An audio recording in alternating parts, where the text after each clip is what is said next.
ബേപ്പൂർ തുറമുഖ വികസന പദ്ധതിക്ക് മന്ത്രിസഭ അംഗീകാരം നൽകിയത് ആവേശത്തോടെ ഏറ്റെടുക്കുകയാണ് കോഴിക്കോട്.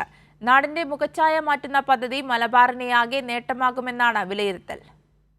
ബേപ്പൂർ തുറമുഖ വികസനത്തിനായി വൻ പദ്ധതിക്ക് മന്ത്രിസഭ അംഗീകാരം നൽകിയത് പ്രതീക്ഷയോടെ കാണുന്നു കോഴിക്കോട്.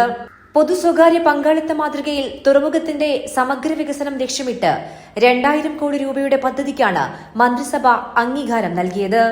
വിഴിഞ്ഞത്തിന് സമാനമായി വൻകിട വിദേശ കണ്ടെയ്നർ കപ്പലുകൾ അടുപ്പിക്കാൻ കഴിയാവുന്ന വിധം തുറമുഖ വാർഫും കപ്പൽച്ചാലും ആഴം കൂട്ടുന്നതിനൊപ്പം നിരവധി വികസന പദ്ധതികൾ നടപ്പിലാകും.